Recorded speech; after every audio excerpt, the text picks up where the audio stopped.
Chair پر بیٹھ کر نماز پڑھنے کے تعلق سے بہت اہم اور ضروری باتیں میں آپ کو بتانے والا ہوں۔ چیئر پر بیٹھ کر کون لوگ نماز پڑھ سکتے ہیں اور کون نہیں، کب چیئر پر بیٹھنے کی اجازت ہے، اور اگر چیئر پر بیٹھ کر نماز پڑھ رہے ہیں تو چیئر مسجد کے اندر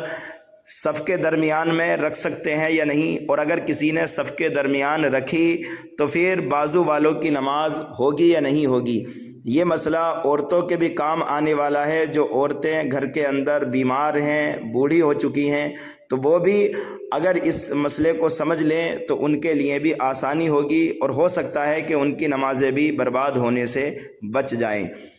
حضور اکرم صلی اللہ تعالیٰ علیہ وسلم نے ارشاد فرمایا کہ تم کھڑے ہو کر کے نماز پڑھو، اگر کھڑے نہ ہو سکو تو بیٹھ کر نماز پڑھو، اگر بیٹھ کر نماز نہ پڑھ سکو تو پھر کربٹ کے بل لیٹ کر کے نماز پڑھو۔ اس حدیث شریف سے پتہ یہ چلا کہ پہلے ہمیں کھڑے ہو کر کے نماز پڑھنی چاہیے، اور نماز کے فرائض میں سے ایک فرض ہے قیام، یعنی کھڑے ہو کر کے نماز پڑھنا۔ اگر کوئی شخص بیمار ہے یا پریشان ہے کہ وہ کھڑا نہیں ہو سکتا تو اس کو چاہیے کہ وہ بیٹھ کر کے نماز پڑھے، لیکن اب وہ بیماری دیکھی جائے گی کہ کتنی بیماری کی وجہ سے بندہ بیٹھ کر کے نماز پڑھ سکتا ہے۔ اگر کوئی شخص کھڑے ہو کر کے صرف تکبیر تحریمہ کہنے کی طاقت رکھتا ہو تو اس کو چاہیے کہ وہ کھڑے ہو کر کے تکبیر تحریمہ کہے، یہ اس کے اوپر فرض ہے۔ اور اگر خود سے کھڑا نہیں ہو سکتا تو کسی دیوار کا سہارا لے، یا کسی لکڑی کا سہارا لے، یا پھر کسی خادم کے ذریعے سہارا لے کر کے کھڑا ہو۔ اگر اس طرح سے کھڑا ہو سکتا ہے تو اس کے اوپر فرض ہے کہ وہ کھڑے ہو کر ہی تکبیر تحریمہ کہے، اور اگر اس نے ایسا نہیں کیا، ان صورتوں کو چھوڑ کر کے بیٹھ کر کے نماز پڑھنے لگا تو اس کی نماز نہیں ہوگی، کیونکہ فرض وہ ہوتا ہے کہ اگر بھول کر چھوٹ جائے یا پھر جان بوجھ کر کے کوئی چھوڑے تو اس کی نماز فاسد ہو جاتی ہے۔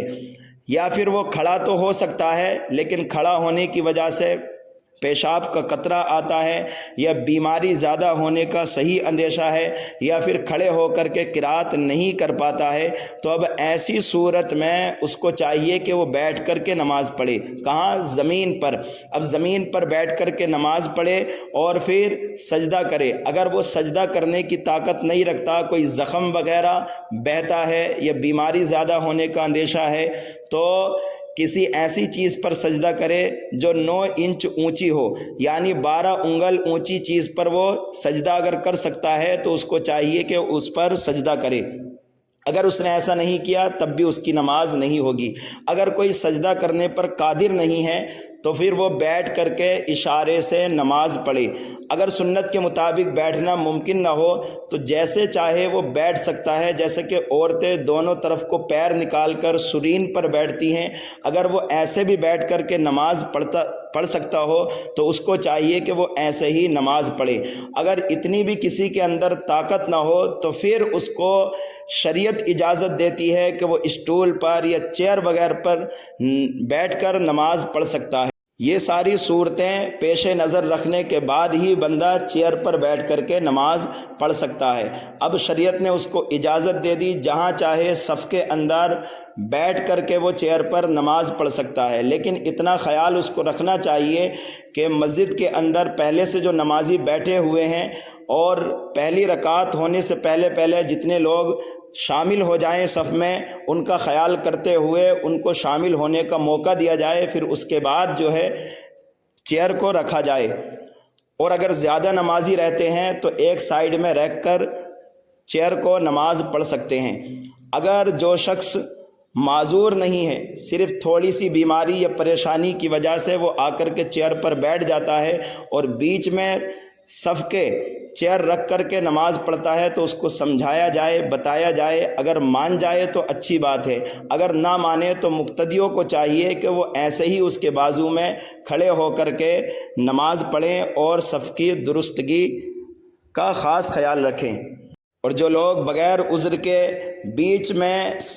چیئر رکھ کر کے نماز پڑھتے ہیں ان کو ستون سمجھ کر کے وہ ان کے بازو میں کھڑے ہو جائیں، ان کی نماز ہو جائے گی۔ جیسے کہ کوئی بد عقیدہ آ کر کے کھڑا ہو گیا، یا کوئی بچے کو کھڑا کر کے نماز پڑھ رہا ہے، یا کوئی پاگل بیچ میں کھڑا ہوا ہے، یا کوئی چیئر رکھ کر کے بغیر عذر کے نماز پڑھ رہا ہے، تو ان کو ستون وغیرہ سمجھ کر کے نماز پڑھ لے گا بندہ تو اس کی نماز ہو جائے گی۔ لیکن صف کے درمیان جگہ چھوڑ کر پیچھے صف میں ہم کھڑے نہیں ہو سکتے، اس لیے کہ صف کی بڑی تاکید حدیث پاک کے اندر بیان فرمائی گئی ہے۔ حضور اکرم صلی اللہ تعالیٰ علیہ وسلم نے ارشاد فرمایا،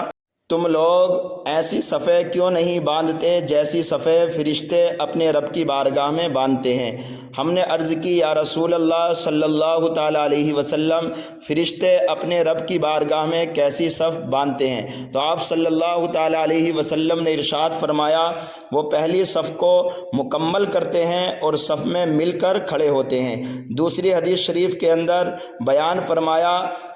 کہ صفیں سیدھی کرو، اپنے کاندھوں کے درمیان برابری رکھو، صف کی خالی جگہ بند کرو اور اپنے بھائیوں کے ہاتھوں میں نرم ہو جاؤ، اور شیطان کے لیے خالی جگہ نہ چھوڑو۔ جو صف کو ملائے اللہ اسے ملائے، اور جو صف کو توڑے اللہ اس کو توڑے۔ صف کے تعلق سے اور بھی بہت اہم مسائل بیان کیے گئے ہیں، یہاں تک کہ اگر کوئی شخص